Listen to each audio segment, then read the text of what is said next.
శ్రీమాత్రే నమ. శ్రీ పరాభవనామ సంవత్సర వృశ్చిక రాశి ఫలితాలు మనం తెలుసుకుందాం.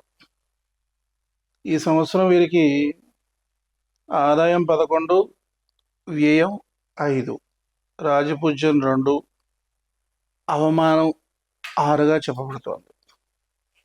ఈ రాశి వారికి గురుడు మే 31 వరకు మిథున రాశి యందు, అక్టోబర్ 31 నుంచి సింహరాశి యందు, మరలా జనవరి 24, 2027 నుండి 9వ స్థానం అయినటువంటి భాగ్యస్థానంలో కర్కాటక రాశిలో రజితమూర్తిగా సంచరిస్తాడు. శని సంవత్సరం అంతా పంచమ స్థానం మీన రాశిలో రజితమూర్తిగా ఉంటాడు. కేతువు సంవత్సరాదిలాగా అయితే సింహరాశి యందు, తర్వాత అదేవిధంగా డిసెంబర్ 5వ తారీఖు నుంచి 9వ స్థానం భాగ్యస్థానంలో కర్కాటక రాశి యందు రజితమూర్తిగా సంచరిస్తాడు. ఈ ప్రభావం చేత ఎట్లా ఉంటుంది ఈ రాశి వాళ్ళకంటే అన్ని విధాలుగాను యోగదాయకంగా ఉంటుంది. ఈ తర్వాత అదేవిధంగా 2-3 రకాలుగా ధనాదాయం వస్తుంది వీళ్ళకి. అదేవిధంగా స్థిరాస్తి చక్కగా అభివృద్ధి చేస్తారు. నూతనమైన వ్యక్తులతో, తర్వాత అదేవిధంగా అధికార వర్గంలోని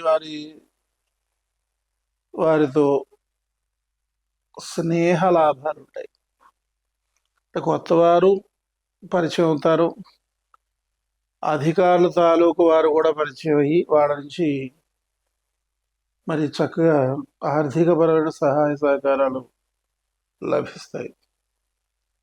గౌరవ మర్యాదలు లోటు ఉండదు. ఇక తర్వాత అదేవిధంగా వృత్తి వ్యాపారాల్లో లాభించి రాణించడం జరుగుతుంది. పాత బాకీలు వసూలైపోతాయి. సంతానం చక్కగా వృద్ధి అవుతుంది. కుటుంబ సౌఖ్యం, వాహన ప్రాప్తి, గృహ నిర్మాణ కార్యక్రమాలు కూడా చక్కగా నెరవేరుతాయి. కోర్టు వ్యవహారాలు కూడా పరిష్కారం అవుతాయి. పుణ్యక్షేత్రాలు సందర్శిస్తారు. విదేశీ ప్రయాణాలు కూడా అనుకూలిస్తాయి. పట్టిందల్లా బంగారం అయిపోతుంది. ఇక విద్యార్థుల విషయంలో ఒకసారి పరీక్షలు చక్కగా పాస్ అవుతారు, ర్యాంకులు సాధిస్తారు. ఉన్నతమైన విద్యలు, తర్వాత అదే రీసెర్చ్కి విదేశాలు వెళ్ళేటువంటి అవకాశాలు కూడా చాలా బాగున్నాయి. ఉద్యోగస్తులకి ట్రాన్స్ఫర్లు ఉంటాయి, ప్రమోషన్స్ వస్తాయి. తాత్కాలిక పనిచేసేటువంటి వారి స్థిరత్వం ఏర్పడుతుంది. ఉద్యోగం కూడా వచ్చేస్తుంది. ఉద్యోగస్తులు కూడా మంచి సమయంగా చెప్పచ్చు. ఇక వ్యవసాయదారుల విషయంలోకి వచ్చేసరికి పంటలు బాగుంటాయి. పండ్ల తోటలు, మెట్ట పంటలు బాగా లాభిస్తాయి.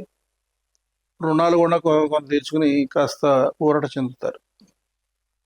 ఈ వ్యాపారస్తుల విషయంలోకి వచ్చేసరికి, అదేవిధంగా పరిశ్రమల విషయంలోకి వచ్చేసరికి అన్ని విధాలుగా కూడా ప్రోత్సాహకరంగా ఉంటుంది. వృత్తి వ్యాపారాల్లో లాభించడం, రాణించడం కూడా ఉంటుంది. ఈ కళాకారులకి, క్రీడాకారులకి, టీవీ, సినీ నటీనట వర్గానికి కూడా మరి ప్రోత్సాహకరంగా ఉంటుంది.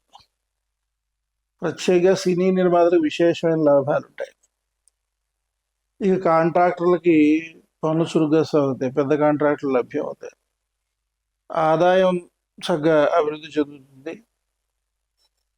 బిల్లులు సకాలంగా వసూలు అవుతాయి. ఇక రాజకీయ నాయకుల విషయంలోకి వచ్చేసరికి ప్రజల్లో గుర్తింపు, గౌరవ, అభిమానాలు, పలుకుబడి పెరుగుతుంది. ప్రజా సమస్యలు చాలా తెలివిగా పరిష్కరిస్తారు. ఇక స్త్రీల విషయంలోకి వచ్చేసరికి వివాహం జరగకపోతే వివాహాలు అవుతాయి. అయితే కొంత శ్రమపడిన అనుకూలమైన సంబంధాలు కుదురుతాయి. విదేశ ప్రయాణాలు అనుకూలిస్తాయి. ప్రమోషన్స్తో కూడుకున్న ట్రాన్స్ఫర్స్ కూడా జరుగుతాయి. తర్వాత అదే గృహ జీవితం ఆనందదాయకంగా గడుస్తుంది. కావలసిన వస్తువులు సమకూర్చుకుంటారు. అన్ని విధాలుగా కూడా కలిసి వచ్చేటువంటి సమయంగా ఈ సంవత్సరం మనం చెప్పుకోవచ్చు. అయితే వృశ్చిక రాశి వాళ్ళు కూడా చాలా బాగుంది. అంచేత చక్కగా ఈ సమయాన్ని సద్వినియోగం చేసుకోవాలి. మనం బాగోలేని సమయంలో ఎంత ప్రయత్నం చేసినా కూడా మన ఫలితాలు సాధించలేం. మనకి టైం బాగుందనుకోండి, మన ఊరికే మనసులో అనుకుంటే అలా అయిపోతూ ఉంటుంది. అందుచేత వృశ్చిక రాశి వాళ్ళకి అంత సులభంగా పనులు నెరవేరే సమయం కనుక ఈ సమయాన్ని సద్వినియోగం చేసుకుని ఏదైనా మరి విజయాలు సాధించాలనుకునేటువంటి వారు మరి ఈ సమయాన్ని సద్వినియోగం చేసుకున్నట్లయితే ఘన విజయాలు సాధించడానికి అవకాశం ఉంటుంది. అందుచేత ప్రతి ఒక్కరు కూడా ఈ రాశివారు విశేష ప్రయత్నం చేయండి. దశమహావిద్యా మహామంత్రాలు చక్కగా ప్రతినిత్యం జపం చేసుకోండి. ఒకసారి ముఖం మహాక్షేత్రాన్ని వెళ్ళి దశమహావిద్యా అమ్మవారికి కొబ్బరికాయలు కొట్టి మంత్రం జపం చేసుకోండి. మరింత విశేష రీతిలో మీరు అభివృద్ధి చెందడానికి అవకాశం ఉంటుంది. మీ అందరికీ కూడా ఆ జగన్మాత మానసాదేవి దశమహావిద్యా అమ్మవారి యొక్క ఆశీర్వచనం సంపూర్ణంగా కలగాలని చెప్పేసి ఆశీర్వదిస్తూ శ్రీమాతా కృపా కటాక్ష సిద్ధిరస్తు.